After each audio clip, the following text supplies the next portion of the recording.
कथनों पर विचार कीजिए।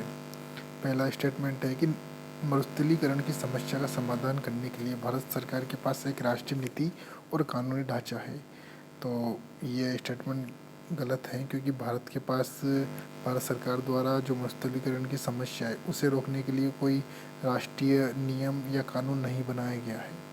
बस भारत के द्वारा एक प्रोग्राम शुरू किया गया था जिसका नाम है NAPCD, national action program to combat desertification, Bharat सरकार द्वारा चलाया गया है। इसका सेकंड जो स्टेटमेंट है वो है कि मरुस्थलीकरण पर किए गए कार्यों की अपनी रिपोर्ट भारत सरकार UNCCD को समय समय पर प्रेषित करता है।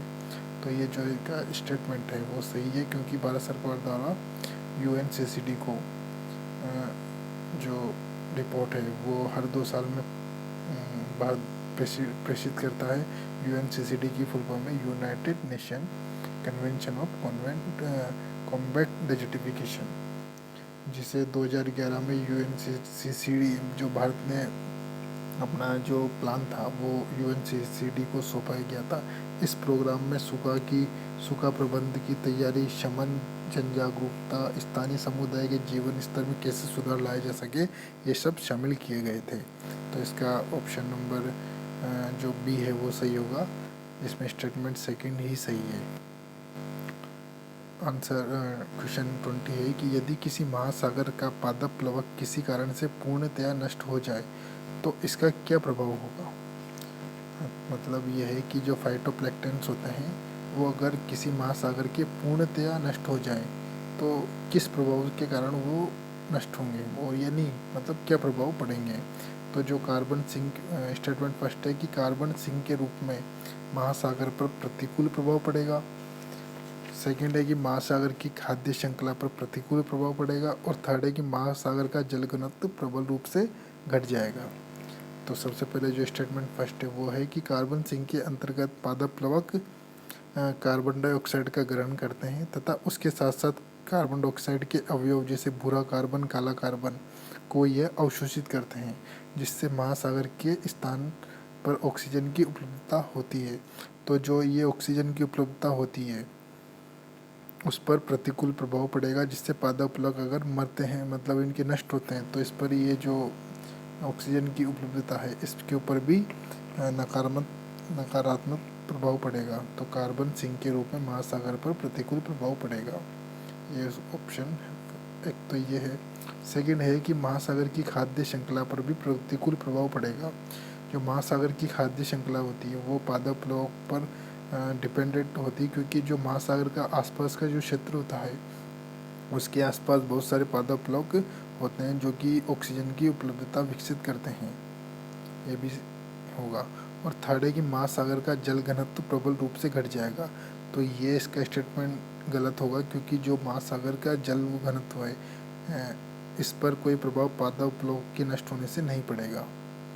तो इसका जो ऑप्शन नंबर बी है ये सही होगा, है ना। फर्स्ट और सेकंड इसमें आएगा। क्वेश्चन नंबर 21 है कि भारत के समुद्री जल में हानिकारक शैवाल प्रस्फुटन में हो रही वृद्धि पर चिंता व्यक्त की गई है। इस संगति का क्या तत्व हो सकता है। इसमें 3 स्टेटमेंट दिए हुए हैं कि पहला है कि ज्वालामुखी से पोषकों का प्रभाव, सेकंड है कि मानसून में भूमि से जल प्रवाह, थर्ड है कि समुद्र में उत्प्रवाह। सबसे पहले जान लेते हैं कि ये जो हानिकारक शैवाल प्रस्फुटन है ये क्या होता है। जब भी जलीय पारितंत्र में तीव्र गति से शैवालों की वृद्धि होती है तो उसे शैवाल प्रस्फुटन या फिर एल्गी ब्लूम कहा जाता है। एल्गी ब्लूम प्राकृतिक व अप्राकृतिक दोनों रूप से पाई जाती है। यह स्थिर एवं गर्म पानी में एल्गी अपने आप को मात्रात्मक रूप में बढ़ा लेती है। जब एल्गी ब्लूम पारितंत्र पर नकारात्मक जब इसका वृद्धि होती है तो ये पारितंत्र पर नकारात्मक प्रभाव डालती है। तो इसका जो फर्स्ट स्टेटमेंट है कि ज्वालामुखी से पोषकों का प्रभाव होता है। सेकंड है कि मानसून में भूमि जो होती है उससे जल प्रवाह समुद्र की ओर होता है, जिससे भी शैवाल वृद्धि होती है। और समुद्र में जब उत्प्रवाह होता है तब भी शैवाल वृद्धि होती है। तो इसके जो स्टेटमेंट 3 हैं वो सही होंगे। इसका डी आंसर सही होगा डी ऑप्शन। क्वेश्चन नंबर 22 है कि निम्नलिखित में से कौन एक पारिस्थितिकी तंत्र के संबंध में सही नहीं है। पहला है कि पारिस्थितिकी तंत्र किसी निश्चित स्थान समय इकाई के समस्त जीवों तथा भौतिक पर्यावरण का प्रतिनिधित्व करते हैं।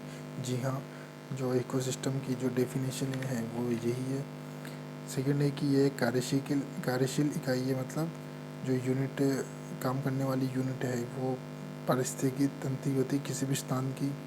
सी है कि यह इसकी अपनी उत्पादकता होती है। जी हाँ, क्योंकि इसके आसपास जो क्षेत्र में खाद्य श्रृंखला और जीव जंतु एक दूसरे से क्रियाएं करते हैं वो इसकी उत्पादकता इकाई होगी। एंड डी है कि एक बंद तंत्र है, तो इसका डी ऑप्शन गलत होगा क्योंकि यह एक खुला पारित तंत्र है जिसमें जीव जंतु, पेड़ पौधे और ये सभी एक साथ रहते हैं, जिनके बीच खुला तंत्र पाया जाता है। तो इसका ऑप्शन 1 ए बी सी ये सही है और डी गलत है। इसमें अपन को डी जो गलत जो उत्तर था ऑप्शन था उसका चयन करना था। क्वेश्चन नंबर 23 है कि एक मनुष्य के जीवन को पूर्ण रूप से धारणीय करने की आवश्यकता न्यूनतम भूमि को क्या कहते हैं। तो उसको पारिस्थितिकी पदचाप कहा जाता है। क्वेश्चन नंबर 24 है कि निम्नलिखित में से कौन एक विश्व का विशालतम पारिस्थितिकी तंत्र है। तो घास का मैदान, पर्वत, वन, ये विशालतम पारिस्थितिकी तंत्र ना होकर ये छोटे पारिस्थितिकी तंत्र समुद्र की तुलना में, क्योंकि यह एक किसी विशेष स्थान या फिर पृथ्वी की भूमि पर पाए जाते हैं जो कि जिनकी जो लंबाई या फिर जिनका घनत्व एक निश्चित होता है, परंतु समुद्र एक विशालतम पारिस्थितिकी तंत्र है जिस पर ऑक्सीजन हर चीज़ की उपलब्धता वहाँ पर होती है।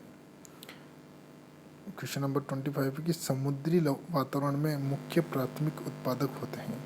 तो वहाँ पर जो मुख्य प्राथमिक उत्पादक वो फाइटोप्लैंक्टन मीन्स पादप प्लवक होते हैं जो पृथ्वी पर 80 से 85% की ऑक्सीजन की उपलब्धता विकसित करते हैं। तो इसका सही उत्तर होगा फाइटोप्लैंक्टन्स मीन्स पादप प्लवक।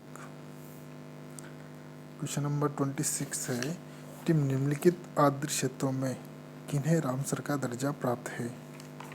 रामसर का दर्जा राजस्थान इंडिया में 37 आर्द्र भूमियाँ भारत सरकार द्वारा चिन्हित की गई है, जिसमें से 10 आर्द्र भूमियाँ अभी नई जोड़ी गई है भारत सरकार द्वारा।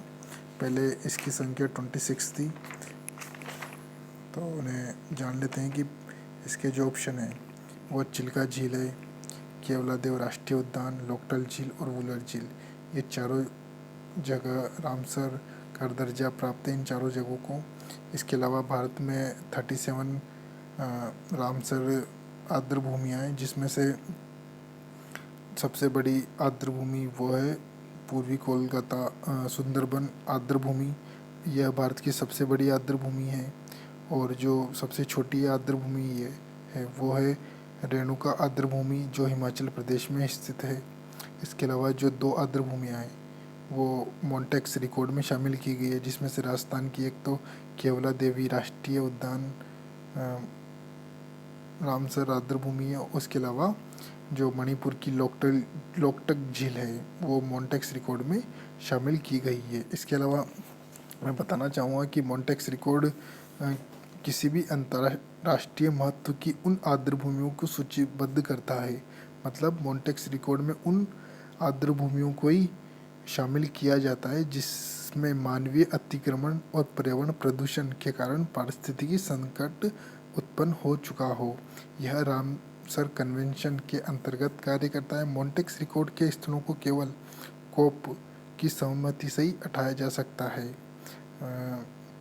कॉन्फ्रेंस ऑफ पार्टीज़ की सहमति से ही हटाया जा सकता है। मॉन्टेक्स रिकॉर्ड को रामसर सूची के अंग के रूप में रखा गया है। भारत में वर्तमान में जो 2 मॉन्टेक्स रिकॉर्ड है, मॉन्टेक्स रिकॉर्ड में शामिल की गई आर्द्र भूमि है, उसमें केवलादेव राष्ट्रीय उद्यान जो 1990 में शामिल की गई थी। इसके शामिल करने का कारण यह था कि पानी की कमी और चारागाह की कमी के कारण शामिल इसे किया गया था। और सेकंड है कि लोकटक झील जो मणिपुर में स्थित है, इसे 1993 में शामिल किया गया था, जहाँ पर वनोन्मूलन, प्रदूषण आदि की समस्या उत्पन्न हो गई थी। और जो उड़ीसा की चिल्का झील है उसे मॉन्टेक्स रिकॉर्ड में शामिल 1993 में किया गया था, परंतु सरकारी प्रयासों से फलस्वरूप 2002 में मॉन्टेक्स स्थल सूची से इसे हटा दिया गया और 2002 में इसे रामसर संरक्षण पुरस्कार भी मिला हुआ है, चिल्का झील उड़ीसा की।